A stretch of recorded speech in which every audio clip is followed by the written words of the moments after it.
స్వయం ఉపాధి ద్వారా మహిళలు ఆర్థిక స్వాతంత్రాన్ని పొందుతూ కుటుంబానికి బాసటగా నిలుస్తున్నారని, చిన్న తరహా వ్యాపారాలు, హస్తకళలు, కుట్టు పని, క్యాటరింగ్, ఆన్లైన్ వ్యాపారాలు వంటి రంగాల్లో శిక్షణ తీసుకుని మహిళలు 10 మందికి ఉపాధి కల్పించే స్థాయికి ఎదుగుతున్నారని బుధవారం మేడ్చల్ మల్కాజ్గిరి జిల్లాలోని సర్దార్ పటేల్ నగర్ లో మహిళా సమాఖ్య సభ్యుల ఉపాధి కోసం మల్కాజ్గిరి ఎమ్మెల్యే మర్రి రాజశేఖర్ రెడ్డి, మాజీ కార్పొరేటర్ జగదీష్ గౌడ్ 2.5 లక్షల సొంత నిధులతో కుట్టు మిషన్లు, ఇస్తరాకులు తయారు చేసే యంత్రాన్ని అందించారు. ఈ సందర్భంగా ఆయన మాట్లాడుతూ మహిళల అభ్యున్నతి కోసం ఇంకా అవసరమైన సహాయం చేస్తానని హామీ ఇచ్చారు. మహిళలు కుటుంబ ఆదాయానికి తోడ్పడుతూ సొంత కాళ్లపై నిలబడుతున్నారని, తక్కువ పెట్టుబడితో మొదలుపెట్టి లక్షల్లో వ్యాపారం సాధిస్తున్నారు అని, శిక్షణ కార్యక్రమాల ద్వారా కొత్త విషయాలు నేర్చుకుని వ్యాపారాన్ని విస్తరిస్తున్నారని ఆయన అన్నారు. వ్యాపారంలో కీలక నిర్ణయాలు తీసుకోవడం ద్వారా ఆత్మవిశ్వాసాన్ని పెంపొందించుకుంటున్నారు. ప్రస్తుత పోటీ ప్రపంచంలో మహిళలు తమ ఆసక్తులను వ్యాపారంగా మార్చుకొని విజయవంతమైన పారిశ్రామికవేత్తలుగా ఎదుగుతున్నారని తెలిపారు. ఈ తరుణంలో మేడ్చల్ మల్కాజ్గిరి జిల్లాలోని సర్దార్ పటేల్ నగర్ లో మహిళా సమాఖ్య సభ్యులు ఆర్థికంగా లబ్ధి పొందుతున్నారని, మహిళలు పట్టుదల, ఆత్మవిశ్వాసంతో ముందుకెళ్తే సాధించలేనిది ఏది ఉండదని మల్కాజ్గిరి ఎమ్మెల్యే మర్రి రాజశేఖర్ రెడ్డి అన్నారు. ప్రస్తుత సమాజానికి అనుగుణంగా ప్రతి ఒక్కరూ తమ కాళ్ల మీద తాము నిలబడడానికి వొకేషనల్ ట్రైనింగ్ పొందుతున్నారని, సమాజంలో వివిధ ఫ్యాషన్ తో కూడిన డిజైన్లు కొనుగోలు చేయడానికి ఖర్చుకు వెనుకాడడం లేదని తెలిపారు. 1.5 లక్షలు మరి వెంటనే క్యాష్ మాకు అందించారు. మరి ఇంకొక 1 లక్ష కూడా మాకు సాయం చేయండి అని అన్నప్పుడు జగదీష్ అన్నమ్మ నేను అడగండి, నేను ఇప్పుడు ఇస్తా అని ఇంత ముందుకు వచ్చి మీరు అడగడమే చాలా లేట్ అయిపోయింది అనేటువంటి మాటలతో మనం తృప్తిపరిచారు అన్న. మరి అంతేకాకుండా వెళ్ళినప్పుడు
ఆ యొక్క ఇస్తరాకుల మిషన్ మేము ఎన్నుకున్నాము. దాని ద్వారా మరి మంచి బిజినెస్ జరగాలని కోరుకుంటా ఉన్నాము. బిజినెస్ చేసుకొని మన సమైక్యను అంతట్లోనే ఉంచుకోకుండా ఇంకా అభివృద్ధి పరచుకోవాలని కోరుకుంటా ఉన్నాను. ఒక ఏడాదిలో మీరు మంచి అభివృద్ధి పదంలో నడిపియండి. ఇంకా అవే కాకుండా ఇంకెలాంటి ఏమైనా కావాలన్నా ఈ వేదిక మీదకి నేను చెప్తాను. నేను ఖచ్చితంగా మీకు మళ్ళా అవసరం ఉందంటే ఇంకేమన్నా కానీ నేను ఇప్పీనికైతే రెడీగా ఉంటాను. ఈ యొక్క వేదిక మీద తెలియజేస్తాను. కానీ అది డెవలప్మెంట్ మీరు ఖచ్చితంగా చూపెట్టాలి. ప్రతి ఒక్కరు అన్నా మీరు ఇప్పించిన ఈ యొక్క దీంతో మేము సంతోషంగా ఉన్నాం, మేము ఆర్థికంగా ఎదుగుతున్నాం, మేము హ్యాపీగా ఉన్నామని తెలియజేస్తే నెక్స్ట్ ఇయర్ అవసరం ఉందంటే డేట్లు కూడా రాసి పెట్టుకొని నెక్స్ట్ ఇయర్ లో మీరు ఇది అభివృద్ధి పదం మాకు చూపెట్టండి. నెక్స్ట్ ఇయర్ మళ్ళా ఇంకా ఏమైనా మిషన్లు తీసుకొచ్చి కూడా మళ్ళీ ఇనాగ్రేషన్ చేసుకుందామని కూడా నేను ఈ యొక్క ఎస్పీ నగర్ మహిళా సమైక్య సభ్యురాలండి. నేను మాది దాశరథి గ్రూపు. నా పేరు షర్మిల. ఈరోజు మర్రి రాజశేఖర్ రెడ్డి అన్న గారు, మాజీ కార్పొరేటర్ జగదీష్ గౌడ్ అన్న గారు ఇద్దరు రావడం జరిగింది మా కమిటీ హాల్కి. ఇక్కడ వచ్చేసి వాళ్ళ మిషన్స్, ఇసరాకుల మిషన్ ఇవన్నీ మాకు ఇవ్వడం జరిగింది. అవి ప్రారంభించడం కోసం ఈరోజు వచ్చారు. గతంలో కూడా ఈ మా మహిళా భవన్ని కూడా రాజశేఖర్ రెడ్డి అన్న గారు, జగదీష్ గౌడ్ అన్న గారు స్థాపించడం జరిగింది. ఈరోజు ఈ మిషన్లు ఇచ్చి కూడా మాకు ఎంతో ఉపాధి కలిగించారు. ఒక్క నిమిషం అన్న. ఈ గ్రూప్ లో ఉన్న మహిళలందరికీ ఉపాధి కలిగించడం కోసం మిషన్లని ఇవ్వడం జరిగింది. ఆ మిషన్లను కూడా వాళ్ళ ప్రారంభించడం కోసమని వాళ్ళ ప్రోగ్రామ్ చేయడం జరిగింది. మాకు మిషన్లకి ఉన్న ఇసరాకుల మిషన్ కి కలిపేసి మర్రి రాజశేఖర్ రెడ్డి అన్న గారు 1.5 లక్షల సహాయం చేయడం జరిగింది. అట్లనే జగదీష్ గౌడ్ అన్న 1 లక్ష రూపాయలు ఇవ్వడం జరిగింది. ఇంకా ఈ మిషన్ల ద్వారా మేము ఆర్థికంగా మహిళలు అందరము ఉపాధి చేసుకొని ఇంకా డెవలప్ అయిన తర్వాత ఇంకేం కావాలన్నా కానీ మాకు చేయడానికి సహాయం చేయడానికి మహిళలకి ఉపాధి పరంగా ఏదైనా సరే ఇవ్వడానికి రెడీగా ఉన్నామని చెప్పేసి మాకు రాజశేఖర్ రెడ్డి అన్న గారు, జగదీష్ గౌడ్ అన్న గారు ఇద్దరు చెప్పడం జరిగింది. కాబట్టి మేము వాళ్ళకి ఎంతో కృతజ్ఞతలు. మా కుటుంబ సభ్యులందరూ, మా మహిళా ఎస్పీ నగర్ మహిళా సభ్యులందరూ కూడా మేము కృతజ్ఞులము. సఖీ సెంటర్ ద్వారా మనం అనాథ పిల్లలకు ఎవరైతే తల్లిదండ్రులు చనిపోతారో అమ్మమ్మల దగ్గర, నాయనమ్మల దగ్గర, మేనమామల దగ్గర పిల్లలకు నెలకు 4,000 కూడా ఆడిపియవచ్చు. మన ఎస్సీ ఎస్టీ పిల్లలందరికీ కూడా, చదువుకునే పిల్లలకు 3,500 కూడా ఉపకార వేతనాలు కూడా ఇప్పించవచ్చు. ఇట్లా చెప్పుకుంటూ పోతే వందలు వేలు ఉన్నాయి. కానీ మా అక్కలు వస్తాయి కదా, మా ఏమ్ల దగ్గర ఇక్కడ మంచి మాటలు చెప్తుంది, కోపంతో 2 మాటలు చెప్తుంది, మళ్ళా యాప్ అయిపోతుంది. మీటింగ్ పెట్టుకుంటే మీ దారిపోయే ఖర్చులకు ఇస్తా, భోజనాలు కూడా పెడతా. అట్లా ఆశా వర్కర్లు పెట్టుకో, 2-3 వస్తే నాకు కూడా పని చేయబుద్ధి కాదు. అదే చెప్తున్నా. మళ్ళీ అందుగురించి ఎందుకు వస్తలేరు? మళ్ళీ ఆయన ప్రేమ ఎందుకు వస్తలేదు నా మీద? నన్ను ఎందుకు ప్రేమిస్తలేరు మీరు? ఆదివారం ఒక్కరోజు, నెలకొకసారి, 2 నెలలకు ఒకసారి, 3 నెలలకు ఒకసారి, 4 నెలలకు ఒకసారి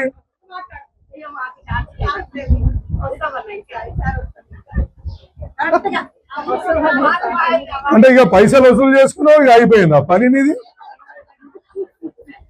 ఏమక్కలు అంటే మీకు అన్ని రకాల గవర్నమెంట్ సదుపాయాలు కల్పిస్తుందమ్మా. నేను చెప్పేది, నేను చెప్పబోయేది ఎందుకు చెప్తున్నా, ఇంతగానో మీకు ఎందుకు రిక్వెస్ట్ చేస్తున్నా అంటే, మీకు ఏమో ఇప్పుడు మీ దగ్గర సిబిల్ లేదని చెప్పేసి చాలా మందిని సమైక్య గ్రూప్లలో చేర్చుకోవట్లేదు. అవునా కదా చెప్పండి? చేయలేవటండి, ఎవరిదైతే అట్లా రిజెక్ట్ అయిందో. ఇగో ఇంతమంది ఉన్నారు. రేపు మా ఎమ్మెల్యే ఉండి ఏం చేసిండా అంటే 10,000 రూపాయలు కమిషన్ తీసుకుంటారా? చేయలేవటరి. ఇద్దరు కాదు, ఆడ ఎంకక్కలు ఎవరు లేపుతలేరు, భయపడుతున్నా అయింది. మరి 15,000 రూపాయలు ఏమంటారు దానికి, ఇన్సూరెన్స్ కోసం తీసుకుంటారా? ఇన్సూరెన్స్ కోసం తీసుకుంటారా? 2,500 రూపాయలు బ్యాంకులలో ఆపుతుర్రా?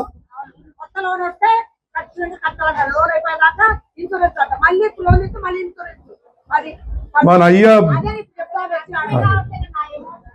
మరి నేను ఉన్నా మీకోసం, ఇవన్నీ మేము తీసుకురాగలుగుతాం.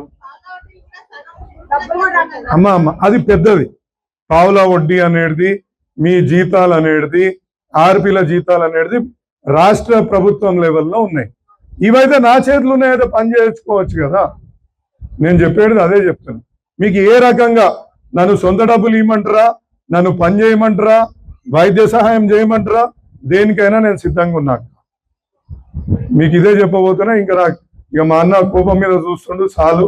Thank you. ఈ అవకాశం ఇచ్చిన పెద్దలందరికీ ధన్యవాదాలు తెలియదు.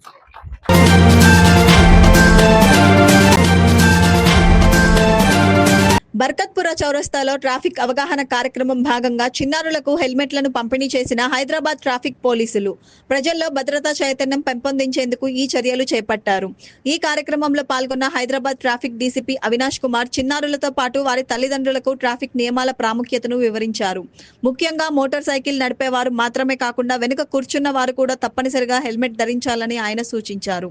హెల్మెట్ ధరించకపోవడం వల్ల జరిగే ప్రమాదాలు, ప్రాణ నష్టం వంటి అంశాలపై అవగాహన కల్పిస్తూ జాగ్రత్తలు పాటించాలని సూచించారు. ఈ కార్యక్రమంలో ట్రాఫిక్ ఇన్స్పెక్టర్లు మరియు ఇతర సిబ్బంది కూడా పాల్గొని ప్రజలకు రహదారి భద్రతపై సూచనలు అందించారు.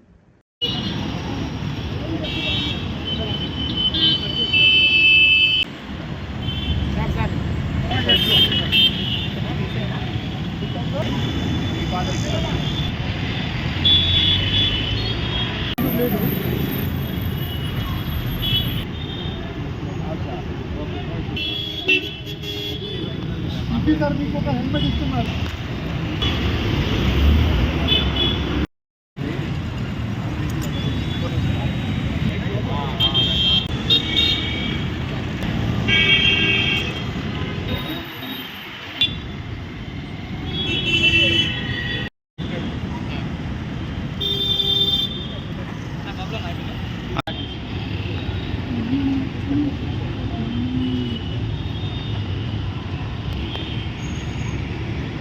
ఈ రోజు స్పెసిఫిక్ గా చిల్డ్రన్ రోడ్ సేఫ్టీ గురించి ప్రోగ్రామ్స్ ఏర్పాటు చేయడం జరిగింది. ఇదే క్రమంలో చిల్డ్రన్ హెల్మెట్స్ మన హైదరాబాద్ ట్రాఫిక్ పోలీస్ నుంచి ఫ్రీగా హెల్మెట్, చిల్డ్రన్ హెల్మెట్ డిస్ట్రిబ్యూషన్ ఏర్పాటు చేయడం జరుగుతుంది. చిల్డ్రన్ హెల్మెట్ మేము డిస్ట్రిబ్యూషన్ చేస్తున్నాం. అంటే చాలా జనాలకి ఇప్పుడు వాళ్ళు డ్రైవర్స్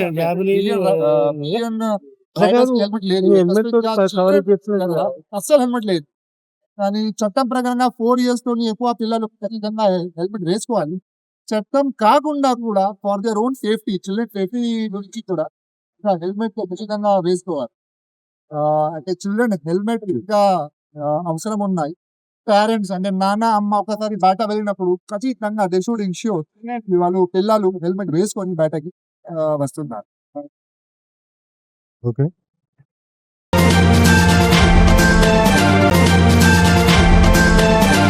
ఓరుగల్లు ప్రసిద్ధిగాంచిన శ్రీ భద్రకాళి అమ్మవారిని దర్శించుకున్న ప్రముఖ సినీ నటుడు చిత్రం శ్రీనివాస్. ఈ సందర్భంగా వారు మాట్లాడుతూ వరంగల్ వచ్చిన ప్రతిసారి అమ్మవారిని దర్శించుకునే వెళ్తానని, కోరిన వెంటనే కోరికలు తీర్చే అమ్మవారు అని తెలిపారు.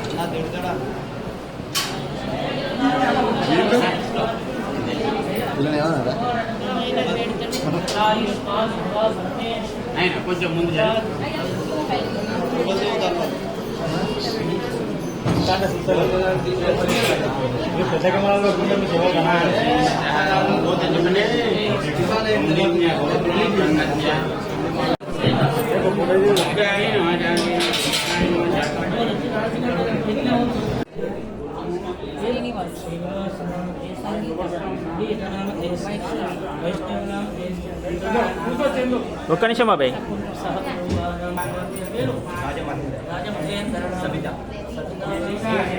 నేను చిత్రం శ్రీను. నేను వరంగల్లో చిన్న సినిమా షూటింగ్ నుండి వచ్చాను. సో ఎప్పుడు వరంగల్ వచ్చినా కంపల్సరీ అమ్మవారిని దర్శించుకుంటాం, భద్రకాళి అమ్మవారిని. అలాగే ఈరోజు కూడా అమ్మవారిని దర్శించుకున్నాం. చాలా సంతోషం, చాలా హ్యాపీగా అనిపిస్తుంది ఇక్కడికి వస్తే. సో అలాగే అమ్మవారు మీ అందరికి కూడా అన్ని విషయాలు చేయించాలని మనస్ఫూర్తిగా కోరుకుంటున్నా. అందరికీ మంచిది, సంతోషం. ఇప్పటివరకు ఎన్ని సినిమాలు నటించింది? అందులో 300 పైన అయింది.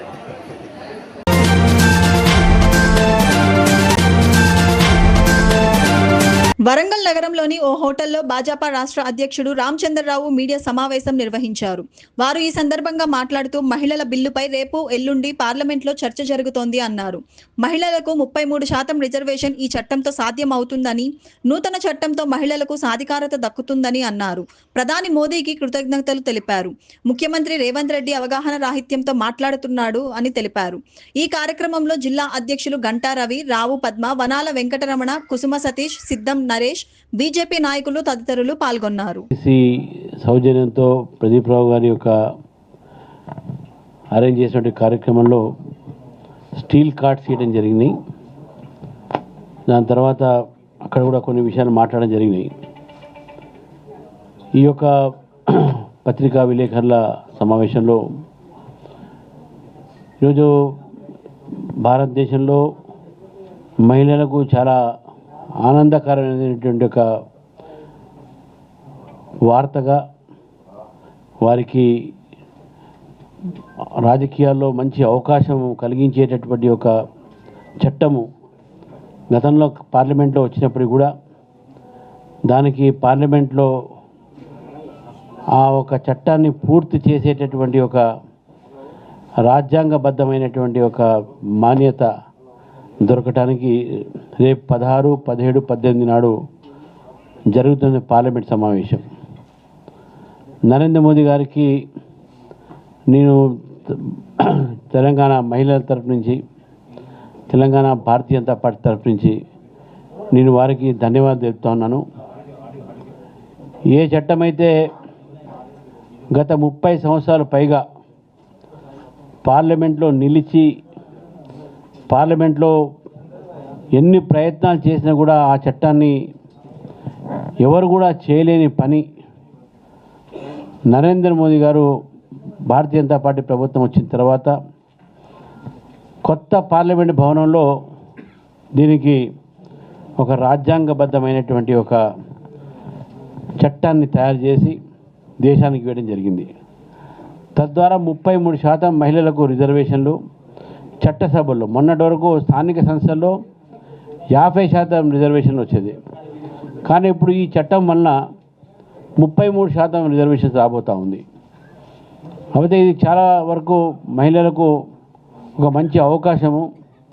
ఎందుకంటే సాధికారత ఏదైతే అంటాం మనం, ఉమెన్ ఎంపవర్మెంట్, కేవలం మాటలతో కాదు, వారికి అసలైన ఎంపవర్మెంట్ ఎప్పుడు వస్తుందంటే చట్టసభల్లో స్థానం వచ్చి మనం ఒక చట్టాలని మనం తయారు చేసేటప్పుడు వారి భాగస్వామ్యం అవుతుందో అప్పుడు మహిళా సాధికారత అనేది మనము చూడగలుగుతాం.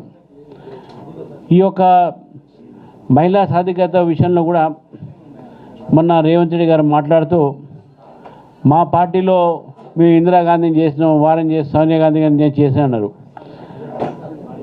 ఇందిరాగాంధీ గారిని ప్రధానమంత్రి చేయటంలో లేకుంటే అప్పుడు పార్టీ అధ్యక్షులు చేయటంలో అది మహిళా సాధికారత కింద రాదు. అది కుటుంబంలో వంశపారంపర్యం వస్తుంది, అంతేగాని అది మహిళా సాధికారత రాదు. జవహర్లాల్ నెహ్రూ గారి బిడ్డ కాబట్టి ఆమెకు ఆ రోజు కాంగ్రెస్ ప్రెసిడెంట్ చేశారు. జవహర్లాల్ నెహ్రూ గారి బిడ్డ కాబట్టి ఈరోజు ఆమెకు 9 అధ్యక్షులు చేశారు. సోనియా గాంధీ గారు రాజీవ్ గాంధీ గారి భార్య కాబట్టి మీరు ఎన్డీఏ చైర్మన్ చేశారు. సోనియా గారు పిసిసి ఆల్ ఇండియా ప్రెసిడెంట్ చేశారు, ఎందుకంటే ఆమె రాజీవ్ గాంధీ గారి యొక్క భార్య కాబట్టి. కానీ ఇప్పుడు ఎవరైనా సరే ఏ సామాన్య మహిళ కూడా ఒక ట్రైబల్ మహిళ ఈరోజు భారతదేశానికి రాష్ట్రపతి. రేపు జరగబోయేటటువంటి ఒక ఎన్నికల్లో 33% ఎంతోమంది బీద కుటుంబాల నుంచి, వెనకబడిన తరగతి కుటుంబాల నుంచి ఎంతోమందికి అవకాశాలు జరిగేటటువంటిగా రాజకీయాలతో సంబంధం లేని కుటుంబాలు కూడా వారికి అవకాశం వచ్చేటటువంటి పరిస్థితి ఈరోజు భారతదేశం నిర్మాణం అయింది. కాబట్టి నరేంద్ర మోదీ గారికి ఈ 33% మహిళలకు రిజర్వేషన్ రేపు రాజ్యాంగబద్ధమైనటువంటి ఒక ఏదైతే చట్టం కాబోతున్నదో మనకు రేపు రాబోయే ఏ ఎన్నికైనా సరే 28లో జరిగే ఎన్నికలు కానీ 29లో కానీ ఎన్నికలో ఈ 33% ఇచ్చినందుకు వారికి మరొకసారి మీ తరఫు నుంచి ధన్యవాదాలు చెప్తూ, మరి వరంగల్ నగరంలో కూడా మనం ఈరోజు చూస్తూ ఉన్నాం. మనం వరంగల్ కార్పొరేషన్ని గాలికి వదిలేసింది ఒక రాష్ట్ర ప్రభుత్వం.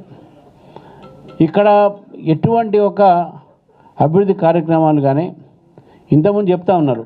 ఎంజిఎం హాస్పిటల్ అనే హాస్పిటల్ని కూడా ఇంతవరకు రాష్ట్ర ఆరోగ్య శాఖ మంత్రి ఇంతవరకు దానికి విజిట్ చేయలేదు. మరి వరంగల్ నగరం అంటేనే ఒకప్పుడు హైదరాబాద్ నగరం తర్వాత ఇది బ్రహ్మాండమైనటువంటి ఒక నగరం ఇది.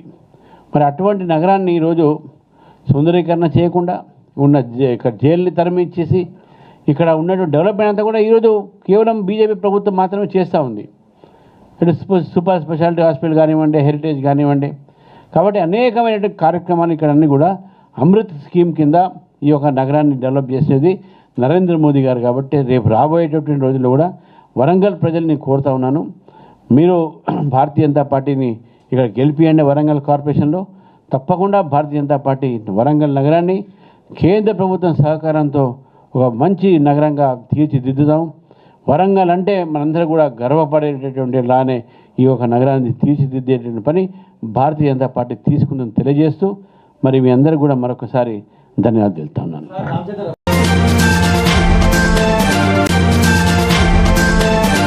వెల్దుర్తి పిఏసిఎస్ పరిధిలో నేడు 4వ వరి కొనుగోలు కేంద్రాలు ప్రారంభం. మెదక్ జిల్లా వెల్దుర్తి మండలంలోని పలు గ్రామాల్లోని ప్రాథమిక వ్యవసాయ సహకార సంఘం వెల్దుర్తి ఆధ్వర్యంలో మాసాయిపేట మండలాలకు సంబంధించి మొత్తం 18 వరి ధాన్యం కొనుగోలు కేంద్రాలు ప్రారంభం. ఇందులో భాగంగా ఈ రోజు 4 కేంద్రాలను ప్రారంభించారు.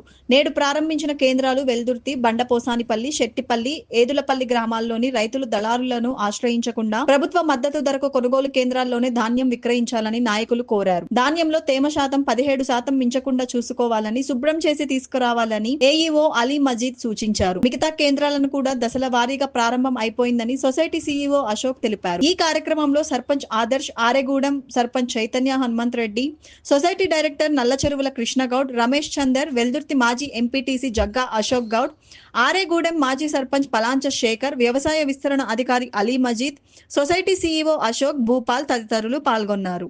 మన ప్రాథమిక వ్యవసాయ సహకార సంఘం ఆధ్వర్యంలో నడుస్తున్నటువంటి కొన్ని కొనుగోలు కేంద్రాలు సుమారు 18 కేంద్రాలలో కాంటా ప్రారంభించడం జరుగుతుంది. అదేవిధంగా మన వెల్దుర్తి సెంటర్లో కూడా ఈరోజు మనం ప్రారంభించుకుంటున్నాం. ఈ దళారుల చేతిలో పోకుండా మనము ఈ వ్యవసాయ కేంద్రం ప్రాథమిక వ్యవసాయ దాంట్లోనే పెట్టి మద్దతు ధర తీసుకోగలరని నేను రైతులకు విజ్ఞప్తి చేస్తున్నాను. ఈ రోజు కొనుగోలు కేంద్రము ఓపెనింగ్ అయినందుకు రైతులు దళారులకు ధాన్యం అమ్మకుండా ఎన్ని రోజులైనా సరే మనము కరెక్ట్ ఈ గవర్నమెంట్నే ఈ ఐకేపీలని పెట్టాలి మన సొసైటీలో. అందు గురించి ధరలకు అమ్మద్దు కాబట్టి రైతులు ఈ ఉపయోగాన్ని సద్వినియోగం చేసుకోలేకపోతే చాలా నష్టం జరుగుతుంది. కాబట్టి అందరూ జర సమన్వయం పాటించి మనం కాంట అయ్యేదాకా ఓపిక పట్టి కాంటను రోజు అయ్యేటట్టు అందరం కళ్ళు తెరవకుండా కళ్ళు తెరిచి చూసుకుంటూ అందరం ఉపయోగించుకోవాలని మనం చేస్తున్నాం. ప్రాథమిక వ్యవసాయ సహకార సంఘం వెల్దుర్తి మన మాసాయిపేట వెల్దుర్తి మండలంలో 18 సెంటర్లు ఉన్నాయి. ఈ ఆరుగాలం కష్టించిన రైతులు తమ ఒడ్డను ప్రభుత్వం కేటాయించిన కేంద్రాలన్నీ అమ్ముకోవాలని తెలియజేస్తున్నాం. తేమ శాతం ఒడ్లు లేకుండా మంచి ధాన్యాన్ని ఆరబెట్టి రైతులు కేంద్రానికి తీసుకువచ్చి కేంద్రంలోనే అమ్ముకొని సరైన మద్దతు ధర పొందాలని కోరుతున్నాం. సరైన సమయంలో బిల్లులు చేసి బిల్లులను సక్రమంగా చెల్లించుటకు మేము సహకారం చేయుటకు సిద్ధంగా ఉన్నామని తెలియజేస్తున్నాం. ఈ సంవత్సరం కూడా ప్రారంభోత్సవం జరుగుతుంది. రైతులందరూ బయట దూకకుండా ధాన్యాన్ని కొనుగోలు సెంటర్లో దూకి మద్దతు ధర తీసుకొని వీలైనంత తొందరగా మీరు ధాన్యాన్ని సేకరించి డబ్బులు కూడా ఇమ్మీడియట్ వస్తాయి. కాబట్టి మీరు బయట మోసపోకుండా ప్రతి ఒక్కరూ రైతు ఈ కొనుగోలు కేంద్రాలని ధాన్యం దూకి మీ డబ్బులు మీరు తీసుకోవాల్సిందిగా కోరుతున్నాం. సంఘం వడ్లు కొనుగోలు కేంద్రం ప్రారంభించడం సంతోషం. ప్రభుత్వం మద్దతు ఇచ్చిన ప్రకారంగా రైతులందరూ వ్యవసాయాన్ని ఉపయోగించుకోవాలని కోరుకుంటున్నాను. దళారుల చేతుల్లో మోసపోకుండా ఉండాలని కూడా కోరుకుంటున్నాను. అంతేకాకుండా ప్రభుత్వం కొనుగోలు చేసిన వెంటనే డబ్బులు వచ్చే విధంగా చేయాలని ఆశిస్తున్నాను.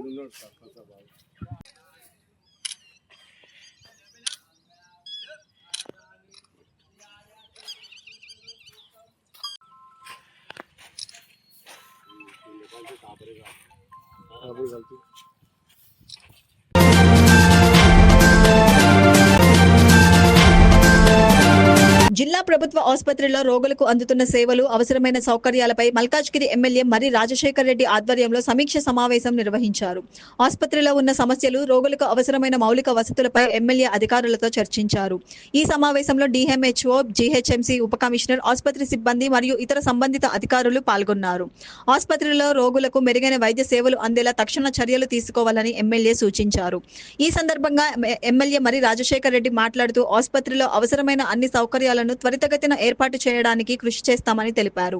రోగులు ఎటువంటి ఇబ్బందులు లేకుండా చికిత్స పొందేలా చర్యలు తీసుకుంటామని ఆయన స్పష్టం చేశారు.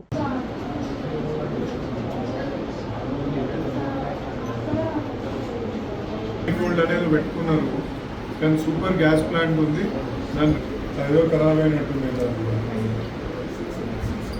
మీకు కావాల్సింది గ్యాస్ని దాంట్లో కాస్ట్ ఎక్కువ అవుతుందమ్మా. అది ఉంది, కాదనట్లేదు.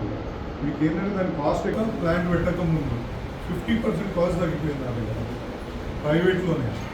వాడు ఏం చేశాడంటే నీకు ఆ ప్రాబ్లం ఉంటుంది. మీకు అదే గ్యాస్ ప్లాంట్ ఉందనుకోండి, మీకు లేకపోతే కంటిన్యూస్గా వీళ్ళకు డబ్బులు ఎక్కువ, మనం గ్యాస్ ప్లాంట్ డబ్బులు పెట్టుకుంటూ. మేడం ఏమైనా ఉందా? జిహెచ్ఎంసీ మ్యాన్ పవర్ అయితే ఇచ్చారు, కుక్కలు ఉన్నాయి మేడం. ఎవరు నాకు చెప్పండి, మనం లేటే చెప్పండి, టైం చెప్పాడు. నాకేం ఇష్యూ లేదు, మీ ఇష్టం. మీకేమైనా కన్సర్న్ రెవెన్యూ వాళ్ళు ఉంటే చెప్పండి మేడం.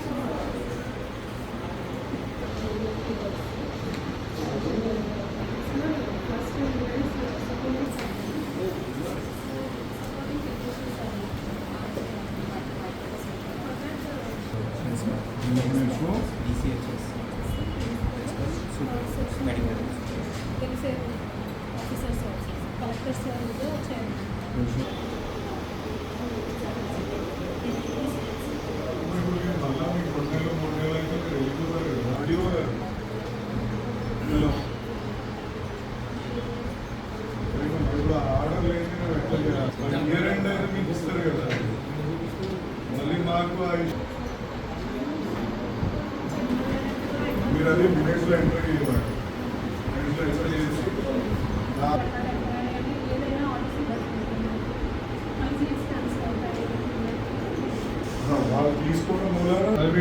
డాక్యుమెంటరీ కదా. మీ డిపార్ట్మెంట్స్ మధ్యలోనే ఇష్యూ కదా.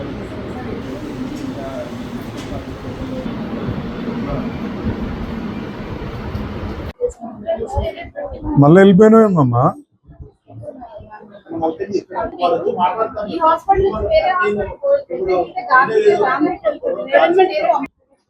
ప్రత్యేకంగా గవర్నమెంట్ హాస్పిటల్కి విచ్చేసిన మా డిఎంహెచ్ఓ గారికి, అదేవిధంగా మా డీసీ డిప్యూటీ కమిషనర్ గారికి, హాస్పిటల్ డాక్టర్స్కి ప్రత్యేకంగా ధన్యవాదాలు తెలియజేసుకుంటున్నాను. మా మెంబర్స్కి కూడా, అదేవిధంగా మా నాయకులందరికీ, ఇక్కడికి వచ్చిన పెద్దలందరికీ కూడా నమస్కారాలు తెలియజేసుకుంటున్నాను. ఇవాళ హాస్పిటల్ డెవలప్మెంట్ గురించి చర్చించడం జరిగింది. ప్రత్యేకంగా మేము కలెక్టర్ గారికి ధన్యవాదాలు తెలియజేయాలనుకుంటున్నాం. ఎందుకంటే 2.5 కోట్లు మా ఈ యొక్క రిక్వెస్ట్ చేసిన వెంటనే 2.5 కోట్లు శాంక్షన్ చేసినందుకు ఆయనకు ధన్యవాదాలు తెలుపుతున్నాం. ఎందుకంటే పేషెంట్ వెయిటింగ్ షెడ్, పేషెంట్స్ కోసం వచ్చిన వాళ్ళ విజిటర్స్కి కూడా ఒక టాయిలెట్స్, ఇక్కడ బోర్వెల్ వేయడానికి ఇవన్నీ సదుపాయాలు కూడా కల్పించిండు. ఇంకొకటి ఏంటంటే ఇక్కడ త్వరలోనే సిటీ మిషన్ కూడా ప్రారంభోత్సవం చేసుకుంటున్నాం. అదేవిధంగా బ్లడ్ బ్యాంక్ కూడా ప్రారంభోత్సవం అవుతుంది. ఇవి కాకుండా రెండవ ఆపరేషన్ థియేటర్ని స్టార్ట్ చేసుకోవడానికి ప్రభుత్వానికి రిక్వెస్ట్ పెట్టుకుంటున్నాం. అది కూడా అందుబాటులో వచ్చినప్పుడు ఇక్కడున్న అనేక మంది పేషెంట్లకు అది ఉపయోగకరంగా ఉంటుందని భావిస్తున్నాం. వీటన్నిటికీ కూడా పూర్తి సహకారం అందిస్తున్న మా డిఎంహెచ్ఓ గారికి, డీసీ గారికి. లక్కీగా మాకేంటంటే ఈ యొక్క డిస్ట్రిక్ట్ హాస్పిటల్ని మన జీజీహెచ్ అంటే మన ఇక్కడ మెడికల్ కాలేజ్ కూడా నడుపుతున్నారు. మెడికల్ కాలేజ్ రిక్వైర్మెంట్ల కోసం కూడా ఇక్కడ సదుపాయాలని ఇంక్రీజ్ చేస్తున్న జీజీహెచ్ స్టాఫ్ అందరికీ, డాక్టర్స్ అందరికీ, వాళ్ళ అధికారులందరికీ కూడా ధన్యవాదాలు తెలుపుకుంటున్నాం. ఎందుకంటే వాళ్ళ వలన కూడా మాకు ఇక్కడ అనేక సదుపాయాలు కల్పించడం జరిగింది. సో దట్ పేషెంట్లకు ఇక్కడ బెటర్ కేర్ తీసుకునే విధంగా ఇంకొక 2వ లిఫ్ట్ కోసం, అదేవిధంగా జనరేటర్ కోసం కూడా మేము గవర్నమెంట్ని రిక్వెస్ట్ చేయడం జరిగింది. వీటినన్నింటినీ కూడా త్వరలోనే చేకూర్చుకొని ఈ హాస్పిటల్ని ఒక బెస్ట్ రన్ హాస్పిటల్, అదేవిధంగా ఒక మంచి గవర్నమెంట్ హాస్పిటల్స్ ఈ విధంగా కూడా రన్ చేయొచ్చు ఒక కార్పొరేట్ తరహాలో అనే విధంగా వీటిని తీర్చిదిద్దడానికి నా వంతుగా మా డిఎంహెచ్ఓ గారి సహకారంతో, మా డీసీ గారి సహకారంతో, మా డాక్టర్లందరి సహకారంతో చేసి పెడతానని ఈ సందర్భంగా తెలియజేసుకున్నాను.